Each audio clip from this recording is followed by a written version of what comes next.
Hi అండి. అందరికీ నమస్కారం. ఏపీలో గత కొన్ని నెలల నుంచి మద్యం కుంభకోణంలో అరెస్ట్ అయిన వాళ్ళు ఎంతమంది ఒకసారి చూసుకుందామండి. అయితే అనేక రకమైన కుంభకోణాలు జరిగాయి.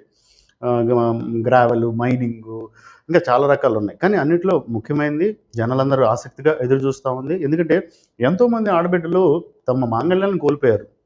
మరి ఈ 5 ఏళ్లలో చనిపోయిన వాళ్ళ సంఖ్య గత 50 సంవత్సరాలను తీసుకున్నా కూడా కేవలం మద్యం వల్ల నీరో సమస్యలొచ్చి, మద్యం వల్ల మాత్రమే చనిపోయిన వాళ్ళు మాత్రం లక్షల్లో ఉన్నారు. అది ఆంధ్రప్రదేశ్‌లో మాత్రమే. 29 రాష్ట్రాలున్న ఆంధ్రప్రదేశ్‌లోనే ఎక్కువ మంది చనిపోయారు. మరి అలాంటి మద్యం కుంభకోణంలో ఎవరెవరు అరెస్ట్ అయ్యారో ఒకసారి చూసుకుంటే, గోవిందప్ప బాలాజీ. ఆయన భారతీ సిమెంట్స్‌లో ఒక డైరెక్టర్‌గా పనిచేశారు.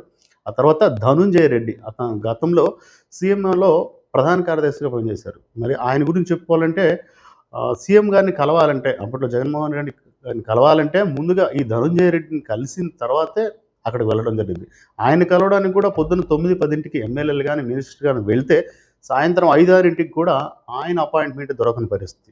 ఇకపోతే కృష్ణమోహన్ రెడ్డి. ఈయన కూడా గతంలో సీఎం గారికి ఓఎస్డీగా కూడా పనిచేశారు. మరి వీళ్ళందరూ కూడా ఒక ఐఏఎస్ ర్యాంకులు వంటి వాళ్ళు. మరి వీళ్ళు ఇలా తప్పు చేసి దొరికిపోయారంటే ఇంక అంతకంటే ఏముందండి. తర్వాత దీనికంటే ముందు రాజ్ కసిరెడ్డి.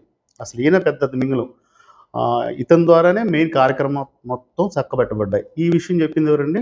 విజయసాయి రెడ్డి గారు. ఏది పార్టీకి రాజీనామా చేసిన తర్వాత చాలా ఎలుకలు బయటకొస్తాయి, తిమింగలాలు బయటకొస్తాయని చెప్పేసి ఆ రోజు ఆయన చెప్పారు. మరి ఇందులోనే సజ్జల శ్రీధర్ రెడ్డి, త్వరలో మిథున్ రెడ్డి కూడా అరెస్ట్ కాబోతున్నారు. అయితే నేనేం చెప్తానంటే కేవలంగా రూ. 100 అవినీతి జరిగితే రూ. 100 రూ. 10 మాత్రమే వీళ్ళు తినుంటారు. కానీ మిగతా 90 మాత్రం ఎవరికెళ్తాయండి?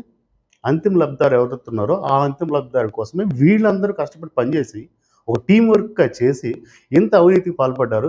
ఇవాళ అవన్నీ నిరూపణ అవుతున్నాయి. అందరూ అరెస్ట్ కాబోతున్నారు. కాకపోతే అంతిమ లబ్ధిదారుడు ఎప్పుడు అరెస్ట్ అవుతారా? అతని కౌంట్ డౌన్ స్టార్ట్ అయిందా అని మనం ఊహించొచ్చా? దయచేసి ఈ విషయాన్ని కామెంట్ రూపంలో మీ సలహా ఏంటి? మీ సూచన ఏంటి? ఒకసారి తెలియజేయవలసిందిగా కోరుతున్నాం. Thank you. ధన్యవాదాలు.